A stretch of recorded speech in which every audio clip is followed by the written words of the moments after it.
Cerebro adolescente, entre aislarse y gustar. ¿Es inevitable la crisis de la adolescencia? ¿Por qué no afecta por igual a chicos y chicas? ¿Qué es genético y universal? ¿Qué es cultural y educacional en las conductas de riesgo de algunos adolescentes? Las neurociencias pueden dar hoy respuesta rigurosa a esas y otras cuestiones. La adolescencia se caracteriza por el crecimiento físico y psicológico de la persona. Es la fase del desarrollo humano entre la infancia y la edad adulta. Para comprender mejor cómo y por qué se producen esos cambios, analicemos el proceso de maduración cerebral. Desde que somos concebidos, los órganos de nuestro cuerpo se forman armónicamente y maduran poco a poco.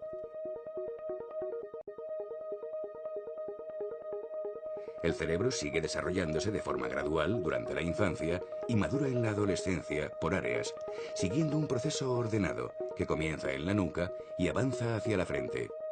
El patrón de formación y maduración de las diversas áreas depende del sexo, ya que todas las células del cerebro o llevan el par de cromosomas XX o el par XY. El tamaño de diversas áreas es ya diferente en el tiempo de la gestación. En los primeros años de la juventud, esta onda de maduración alcanza las áreas frontales que controlan y aunan lo afectivo y lo cognitivo. Al comienzo, el cerebro está formado solo por materia gris. La maduración consiste en el proceso de convertir materia gris en materia blanca. La materia gris está formada por las neuronas que desarrollan sus conexiones produciendo múltiples ramificaciones, dendritas y axones, en busca de otras con las que conectar para conducir y procesar la información. El cerebro alcanza su máximo tamaño al final de la infancia. Después permanece constante, pero cambia su estructura. La adolescencia es un momento crucial para la maduración de la personalidad, ya que el cerebro se reordena. Unas áreas crecen, otras se reducen mediante una especie de poda de las ramificaciones que elimina lo superfluo, y otras se reorganizan. Se modelan las conexiones entre neuronas en la llamada sinapsis. Al mismo tiempo, se van protegiendo los axones con una funda de mielina para mejorar la conducción de la información. Poco a poco, estas terminaciones se van uniendo a otras formando fibras y fascículos. De esta forma, aproximadamente de los 8 a los 18 años, la sustancia gris se va convirtiendo en sustancia blanca, como una onda que alcanza en distintos momentos las diferentes áreas del cerebro. Al mismo tiempo que ocurre este proceso, se perfeccionan las facultades cognitivas, la capacidad de estudio, lectura, memoria, etc. Se ha llegado a establecer un patrón universal del desarrollo arquitectónico y funcional del cerebro en función de la edad cronológica. Los lóbulos parietales, encargados de la coordinación del movimiento, maduran primero. Después, maduran las áreas que procesan los estímulos sensoriales. El desarrollo continúa en áreas de los lóbulos frontal y temporal, encargadas de procesos cognitivos y emocionales. Y finalmente, la onda de maduración alcanza la corteza prefrontal implicada en el control de los impulsos, el juicio y la toma de decisiones.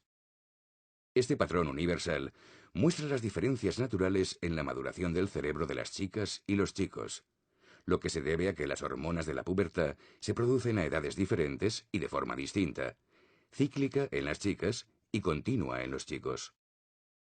En las chicas maduran más rápidamente las regiones de la corteza frontal que procesan el lenguaje, el control del riesgo, la agresividad y la impulsividad. En los chicos, las regiones del lóbulo inferior parietal, cruciales para las tareas espaciales.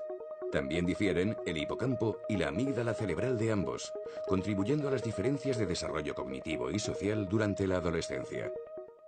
El cerebro de los primates madura de la nuca hacia su minúscula frente, de forma que los cambios de la organización arquitectónica de la corteza cerebral se traducen únicamente en una mayor y mejor conexión entre neuronas, pero los animales no tienen crisis de adolescencia. Solo los seres humanos están permanentemente abiertos a las influencias de la educación, la relación con los demás y sus propias decisiones. Toda experiencia humana deja huella y produce cambios persistentes en los patrones de las conexiones neuronales del cerebro, específicas y propias de cada uno según la historia de su vida. El cerebro adolescente es inestable por los rápidos cambios que permiten el paso del cerebro infantil al cerebro joven.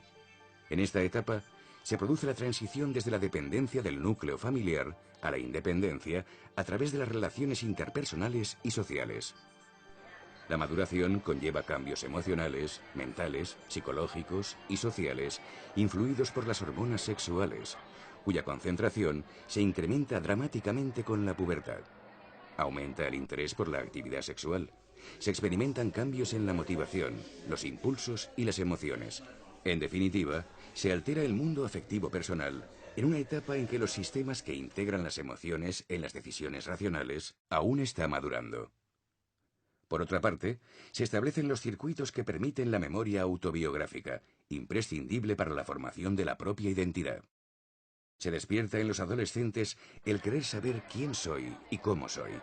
En general, en ellas, su cerebro se hace muy sensible a los matices emocionales de aprobación, aceptación o rechazo. Su prioridad se centra en relacionarse socialmente, agradar y gustar. El estrés se dispara ante los conflictos en las relaciones con los demás o ante un peligro. Con las conversaciones en las que comparten su intimidad, relajan el estrés, gracias a que los estrógenos activan la liberación de dopamina, hormona de la felicidad, y de oxitocina, hormona de la confianza, que a su vez alimenta ese impulso en busca de intimidad.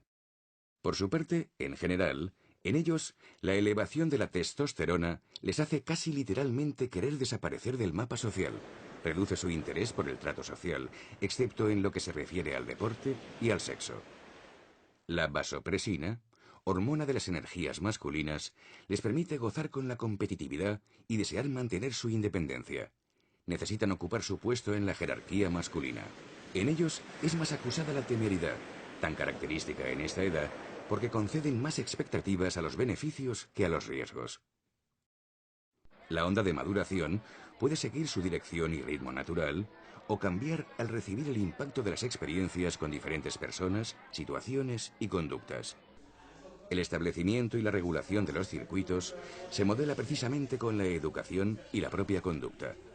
Todo contribuye al modo en que cada uno edifica su cerebro. Los cambios naturales no son la causa de la crisis emocional y de conducta de algunos adolescentes. Esa crisis, cuando se da, es el resultado de influencias sociales y de propias experiencias y actitudes de cada uno sobre un cerebro naturalmente vulnerable. Aunque no de una forma tan acusada, el cerebro permanece expuesto a cambios toda la vida, dependiendo de las experiencias, decisiones, convicciones y valores que vayamos asumiendo. Siempre tenemos la posibilidad de desarrollar hábitos y también rehacer los circuitos distorsionados a lo largo del tiempo con nuestros actos.